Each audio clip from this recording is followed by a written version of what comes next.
Next, we are proud to welcome Koh Cha-Ly, founder and CEO of Urbanmetry. An MIT-trained city planner, she started Urbanmetry to turn messy data into clear insights for building more sustainable cities. When talking to her, the insights are eye-opening. She notes Malaysia has one of the highest vacancy rates in perfectly usable real estate, something better data could help us fix. And given a blank canvas, she would flip our road use hierarchy, prioritizing walking and public transport. A bold move in a country where some of us even drive to the mama around the corner. Charlie's work shows how data and decisions, people and places are deeply connected, and how Malaysia can lead in shaping the cities of tomorrow. Ladies and gentlemen, let's hear it from Koh Cha-Ly.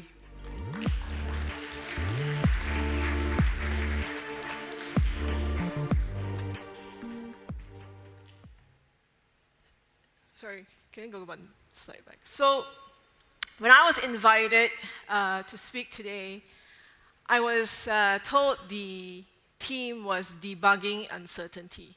Then I got super excited because I don't know if Steph is here, but she can verify that our company t-shirt says thrive in chaos.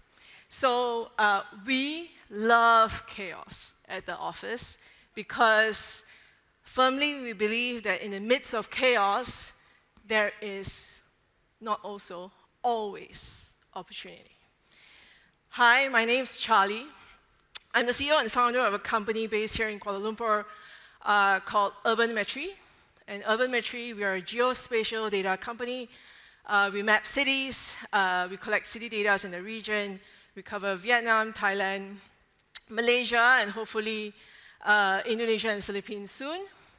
And today, I'm going to share with you how my team and I built a business quantifying uncertainty to build better cities.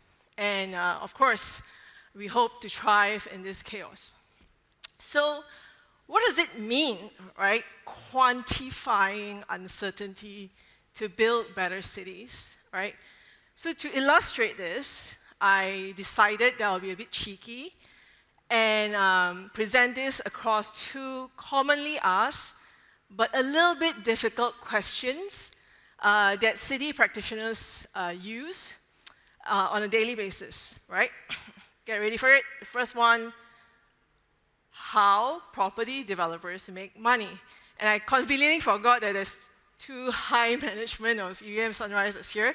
But anyway, just forget what I said in the next 5 minutes and then continue to work with us. But anyway, so how property developers make money. A lot of times people think that property developers make money by building really nice products, marble flooring, solid wood dining, that sort of things. But actually, most of the time, money is made when you decide how to land bank.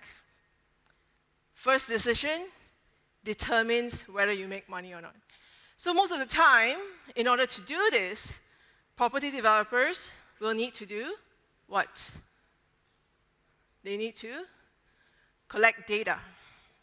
Okay, so if you look at two images here, I'm overly simplifying this, of course, but you have two images on the left and on the right, land parcel A and land parcel B. Most of the time, they will have to decide which is a better bet. So on the left, we have the urban area, lots of known knowns, where we have land parcel A very close to KLCC, CBD, obviously a matured neighborhood with old condominiums, new launches coming up very close to hospital, malls, trains, old shop lots. But maybe if you live in KL, you know it'll flood because you're right next to the river, right? Then on the right, you have endless possibilities, right? Palm oil after palm oil after palm oil after palm oil, but new housing coming up, right? So for those in the room, I can't see you guys, but I'm just going to try.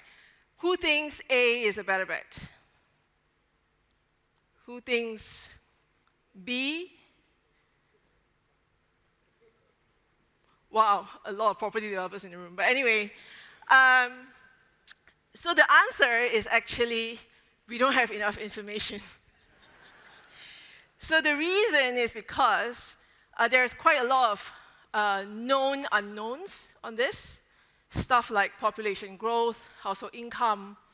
Are there new supply coming in? Right? Are there new industries on the right that's being built to support population growth? And in this sense, we have the hyper-local property developers have a strong advantage. Why? Because they are born and raised in those locations, right? So they go to the local coffee shop and they know who just had a baby. So they know population growth. They know who changed their cars, household income, right? They know if new trucks are coming into their roads, who's building, right? So all those things, all this amazing information, then gets fed into a hyper sophisticated data processing tool called the gut.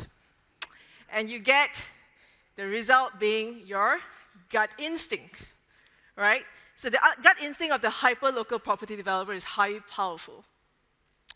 And if they can't get the certainty they need, what they will do is they will consult their local feng shui master for additional certainty, right?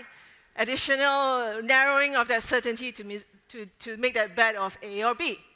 So they do that, and then they make the decision, A or B is a better bet. But for the rest of us, right, regulators, bankers, financiers, maybe you're developing nationally, internationally, you can't be hyper-local every single spot. And you have to communicate the uncertainty that Sir David says across your organization. That's where Urbanmetry comes in. So what we have done is we have cheekily structured a lot of public unstructured data because we know our government is highly fragmented. So that's where we come in. We use some AI-powered cleaning and restructuring. We collect some remote sensing data using AI harvested like satellite imagery, and we buy data. So we have been buying data for a couple of years now, but not everything you buy can be used. We throw away some of it. Steph here can attest to how much I spend and how much I have to throw away. We built an Urbanmetry cities database, and currently we cover the region. We feed it back to developers, bankers, and this 50-layered geospatial city database that we have is our meager attempt to quantify the chaos in our city. On top of whatever your hyper-local taiko has in the coffee shop, we also have things like migration patterns. So we will know how likely one neighborhood will receive population migration, how far are people willing to do this. We also highly sustainably conscious. We have been mapping climate rise for our city for a while. We track historical flooding. I'm sorry if this land covers some of you, I don't think so. Anyway, so there is this historical flood that will affect homes that you build. And this is my personal favorite, a little bit overused. I think some of you guys have seen this. We also track ethnicity, housing demand, using the food you eat, right? So for international guests who just came here to Malaysia, we're very sensitive to halal or non-halal food, or food that's friendly to Muslims or not. And this way, Urbanmetry basically tracks where's the best nasi lemak. I hope you had some. And using this, we project household demands, household income, movements, and etc. So all that data that we have collected, we don't pretend that we can predict the future, but we can pretend to try to quantify the probabilities of different things happening. We built models, basically. So we built models to do home price trajectory predictions. We backtest them. We also do things like sales velocity, spread quantification. We do things like, are there enough supply coming in to absorb, are there enough demand coming in for the supply to be absorbed etc. So why do we do all this? We do all this because we don't want stakeholders, financiers, builders to build stuff we don't need, right? So hopefully the data gets quantified and we go on to build things that we actually need and maybe more data centers for us to watch TikTok. But anyway, the next difficult question that I want to explore is why public transport is so expensive today. So this is actually a passion project for Urbanmetrians. It is a very, very difficult problem. Okay, so one of the things that we know for sure is all good cities move people via public transport. Do people agree? Who agrees? Thank you very much. But it's a very, very, very, very, very, very hard problem. And I'll illustrate why this is a hard problem. Again, let's look at two images. Imagine you are a bus network planner. Do you guys know what network planners mean? It means you draw the line and say this is a bus route. Okay, imagine you're in charge of drawing all these routes. Where would you put a bus lane? A, anybody? On the right, sorry, I didn't label it. A, on the right, anybody? Nobody.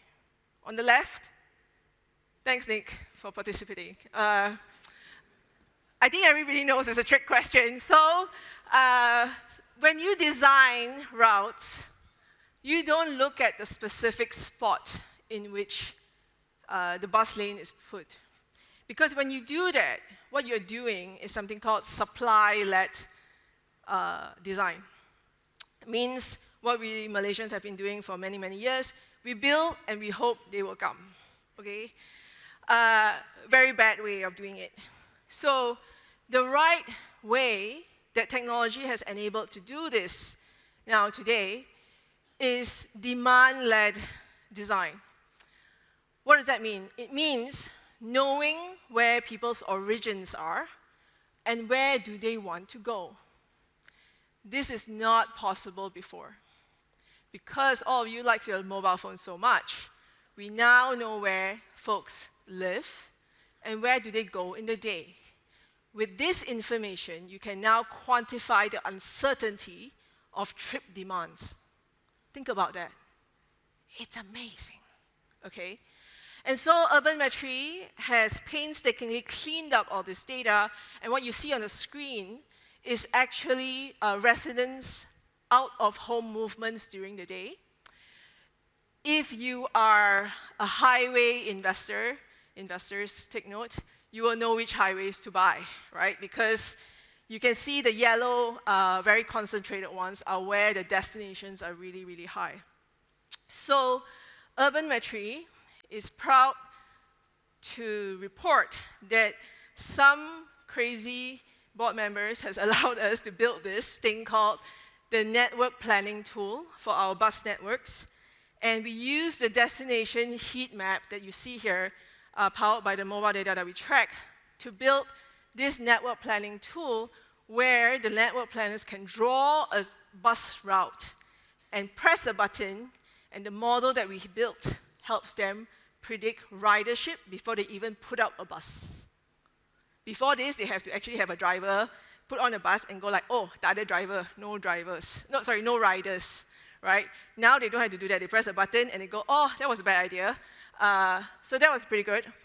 And we're also very proud to report that when they tested Urbanmetry's network planning tool version 2 model, our prediction and the actual ridership when they roll out those bus routes yield really promising results. So we're very, very proud of this. Staff there has been telling all our clients, but half of the time they don't care. So we're very proud of it. So I just wanted to say in the last 4 minutes I have, all these new ways to build our cities, isn't it risky? Well, I urge you to think of your innovation risk as how we have thought about our transportation planning risk, our property development risk. Try not to zero-rise it. You can't. Sir David has already told you. It is a curve, right? The idea here is, let's try very, very hard to quantify this uncertainty as much as possible, and then take that leap to help us build better cities more efficiently. So the next time you're sitting in a boardroom and you get a silly, small, innovative company called Urbanmetry that comes to you and you go, oh, is this a good idea? Try very hard not to ask, has this been done in the US or UK or Singapore, you know? Try to ask, how much risk do we really need to take to solve this for good? Because power begins in knowing not only what might happen, but how likely it is. It is only in quantifying the uncertainty that we can master risk. Thank you very much.